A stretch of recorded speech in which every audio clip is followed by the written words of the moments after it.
जय हिंद। हाल ही में कश्मीर वैली में गुजरात के किरण पटेल को कश्मीर पुलिस के द्वारा गंभीर आरोपों के चलते अरेस्ट किया गया है। आज इसी विषय पर हम चर्चा करेंगे। सबसे पहले सभी लोगों को जानना चाहिए किरण पटेल कौन है। यह गुजरात के भारतीय जनता पार्टी के एक आम कार्यकर्ता है, यह उनका कहना है। और पिछले दिनों में कश्मीर की पुलिस के द्वारा उन्हें अरेस्ट किया गया है और इनके ऊपर बहुत गंभीर आरोप लगाए गए हैं। तो अब हम इस विषय पर चर्चा करते हैं। भारतीय जनता पार्टी अपने कार्यकर्ताओं के ऊपर कभी भी लगाम नहीं लगा पाती और उसी की वजह से इनके कार्यकर्ता कभी कभी गलत तरीके से अपने पार्टी का नाम का फायदा उठाते रहते हैं और लोगों को दबाने की कोशिश भी करते रहते हैं।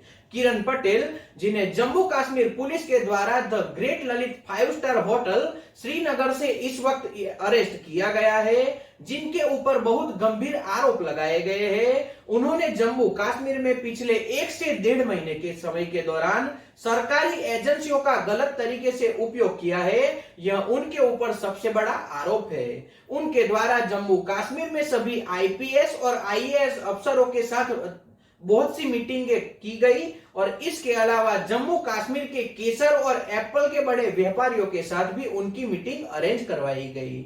इन सभी लोगों को फायदा पहुंचाने का उन्होंने वचन दिया और उन लोगों को गुमराह किया और इसके बदले में उन्हें बहुत सारे पैसे भी मिलेंगे, यह भी उनको वादा दिया और उसके बदले में उन्होंने उनसे बहुत सारे पैसे भी मांगे। इन्होंने आईपीएस और आईएएस अफसरों को यह बताया कि वह प्रधानमंत्री कार्यालय से जुड़े एक बड़े अफसर है और उन्हीं की वजह से और उन्हीं के कहने से कश्मीर में आईपीएस और आईएएस अफसरों का ट्रांसफर होता है। और इसी तरह से उन्होंने अपने आप को कश्मीर के सभी अफसरों के सामने और व्यापारियों के सामने केंद्र सरकार के बड़े अफसर के रूप में पहचान दी, यानी कि सभी अफसरों को और सभी व्यापारियों को गुमराह करने का कार्य किया। भारत की सभी बड़ी एजेंसियां, जिसमें ईडी, आईबी, सीबीआई और एटीएस शामिल है, इनमें से किसी भी एजेंसी को यह पता भी नहीं चला कि एक व्यक्ति पिछले 1 से 1.5 महीने से अपनी पहचान का गलत तरीके से उपयोग कर रहा है, यानी कि देश विरोधी कार्य कर रहा है। यहाँ पर प्रश्न खड़ा होता है कि जिन विपक्षी नेताओं ने कोई भी गुनाह नहीं किया, उन्हें भी गलत तरीके से परेशान करने के लिए इन एजेंसियों के पास बहुत अनुभव है, लेकिन सही में जिन लोगों के द्वारा इस तरह से गलत कार्य किए जाते हैं, उन्हें इस एजेंसियों के द्वारा पकड़ा तक नहीं जाता। तो यह सोचने वाली बात है।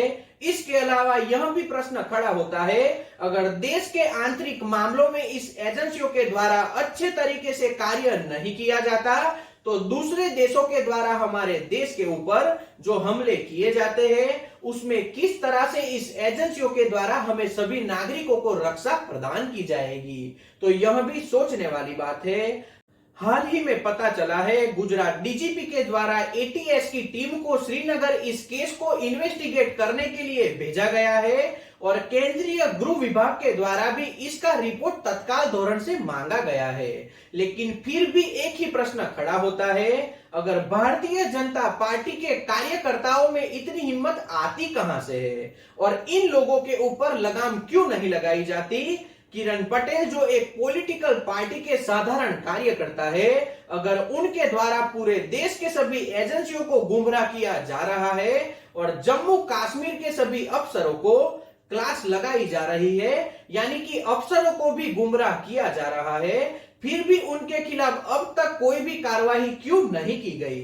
अगर विपक्षी नेता ही देश के लिए खतरा है, तो किरण पटेल जैसे लोगों को केंद्र सरकार के द्वारा क्लीन चिट मिल जानी चाहिए और यह साबित करना चाहिए कि केंद्र सरकार कभी भी अपने कार्यकर्ताओं के खिलाफ कार्रवाई नहीं करती। अगर ऐसे कार्यकर्ताओं के खिलाफ कोई भी कार्रवाई केंद्र सरकार के द्वारा नहीं की जाती या भारतीय जनता पार्टी के दफ्तर से भी कोई कार्रवाई नहीं की जाती, तो भारतीय जनता पार्टी अपने कार्यकर्ताओं को देश विरोधी कार्य करने के लिए समर्थन देते हैं, यह साबित हो जाएगा। अंत में मैं यही कहना चाहता हूं, अगर देश में संविधान जिंदा है तो सही के साथ सही और गलत के साथ गलत व्यवहार होना चाहिए और सही के साथ कभी भी गलत व्यवहार नहीं होना चाहिए। तो आज के वीडियो में इतना ही। जय हिंद।